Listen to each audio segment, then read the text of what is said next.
Welcome to the MML Dungeonbowl pre-competition report. My name is Ava Unit 2, and for the next few minutes, we're going to go over the teams for the Dungeonbowl and what we can expect from them.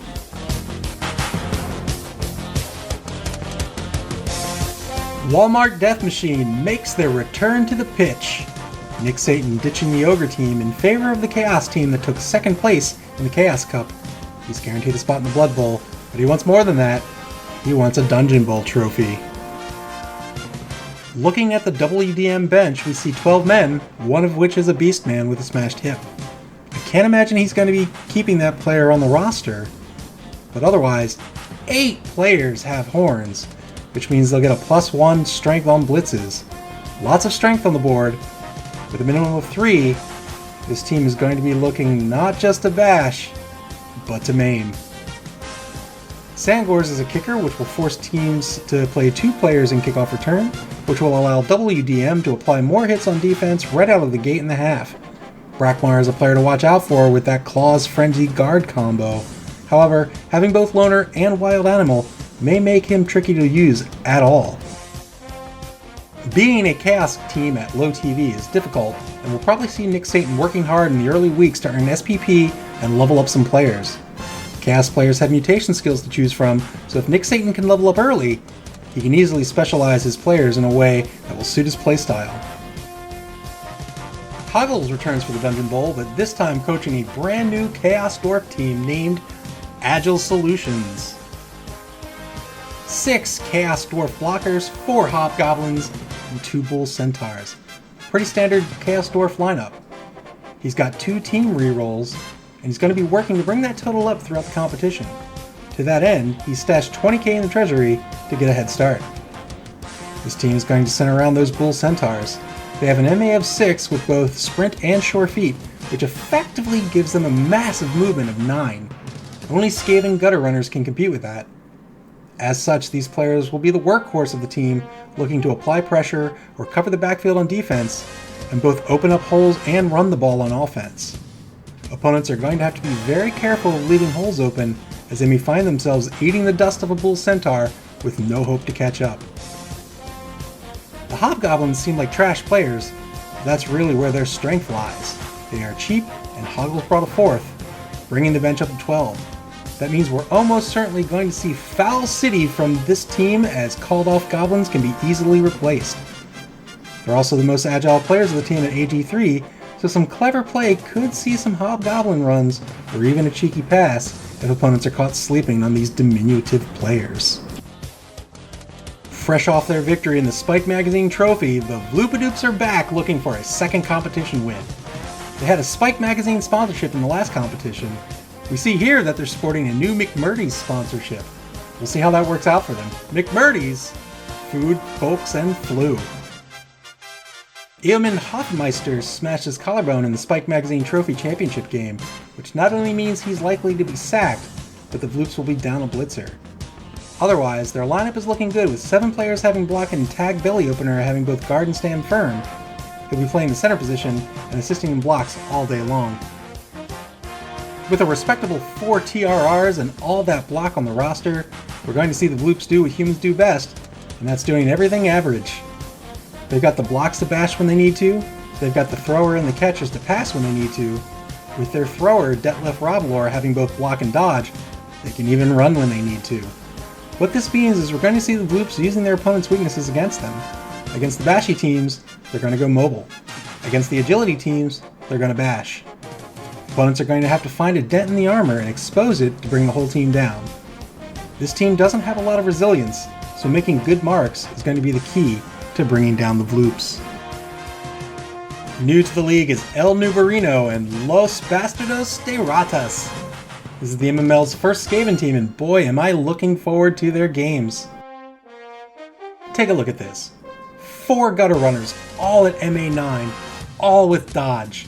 If any team let one of these fellas slip past the defense, with the possible exception of Agile Solutions, it's going to be TD after TD. Looking at this lineup, you'd be forgiven for thinking that's all there is to the team, but there's another consideration that new coaches are going to have to pay attention to, and that's the fact that these players are all cheap. And cheap means more fouls. so teams are going to have to be really wary of leaving key players out to be fouled by the Ratas. You can already see El Niborino is fielding a 12-man bench. It would seem that he is well aware of the fouling potential of this team. What's there to say about the Whiny Beavers that hasn't already been said? Chaos Cup champions, Spike Magazine trophy runners-up, they are coming into the Dungeonbowl with a massive 1720 TV. This is an insane lineup. 2 level 3 players, 1 level 4 player, 6 level 2 players, 5 TRRs, a whopping 10 fan factor. This is the team to beat. You see lots of guard across the board and even a runner with an MA of 7. What's interesting is that Merrick elected to bring a 12th man. And that man? It's a Death Roller. That Death Roller has the potential to mix up the standard Dwarven play. Typically, we'd see a cage and a plod down the field on offense. On defense, we'd see a screen against AG teams and as much bashing as dwarvenly possible against other bashy teams. That Death Roller brings options, however. It's a secret weapon, so it'll only see one drive of play. However, it has an incomprehensible strength of 7 and AV of 10. That means it'll be great for bashing, as dwarves love to do. However, it also has break tackle, which means it gets to use its high strength to dodge with, and that means it could be used on defense to break cages. It also has dirty player, so if Merrick can't get anything better going with the Death Roller, there's always the option to foul people into the dirt. The big weaknesses in the Whiny Beavers lineup are the fact that they'll be giving away a ton of petty cash, and that the majority of the SPPs are tied up in the 2 runners. If either of those runners become injured or die, the Whiny Beavers are going to lose a ton of value. That also means we'll likely see him play that Apothecary with reservation. So crafty coaches might take the opportunity to try to injure some of the lower valued players with the hopes that Merrick will save the Apothecary for the high dollar runners. Malik is back, this time trading in the Orcs for the Undead, and I am excited to see them play. This is a great bashy bench, along with a real running threat. 4 ghouls, all with MA of 7, means slower teams are going to have a real hard time containing them. The mitigating factor is that they all have a low AV of 7. You'll notice the Shitstorm have no access to an Apothecary, and that's because they don't need it.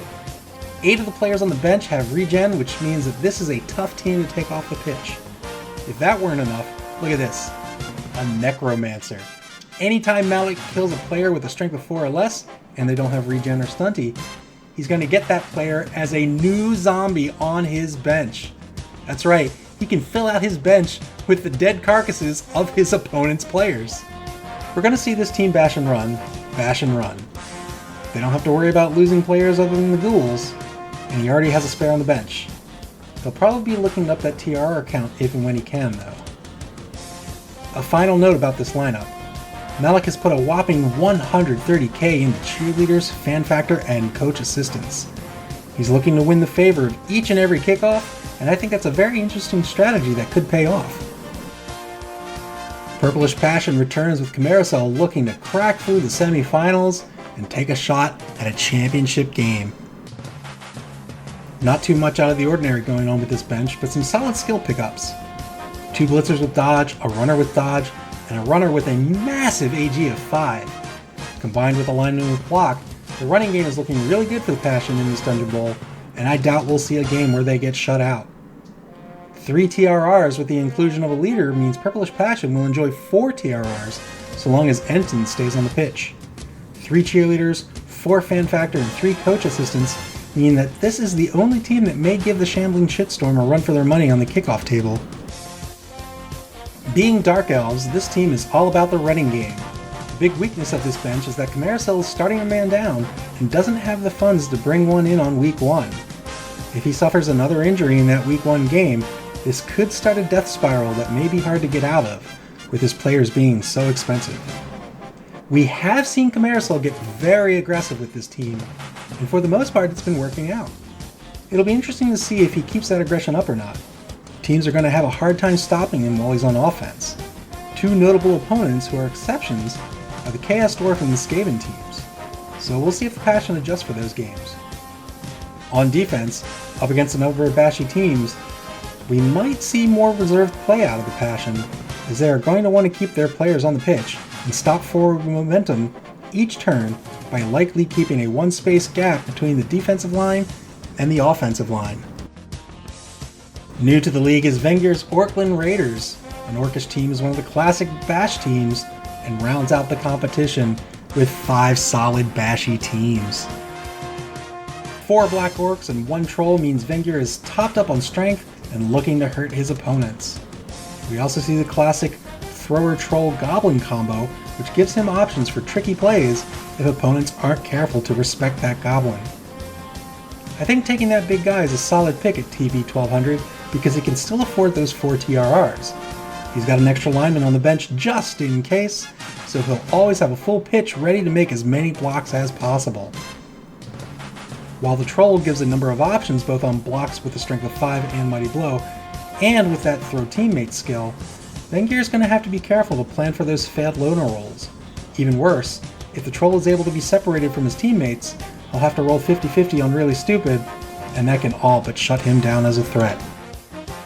There's only 1 slot left in the Blood Bowl, and 5 teams have a chance to take that slot with a win here in the Dungeonbowl. With 2 third-place finishes, can Camarasol secure a spot? Will one of the new coaches have something up their sleeve that we haven't yet seen this season?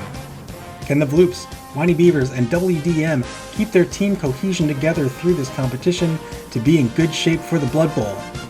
Who will win the coveted Blood Bowl 3 key for winning the Dungeonbowl?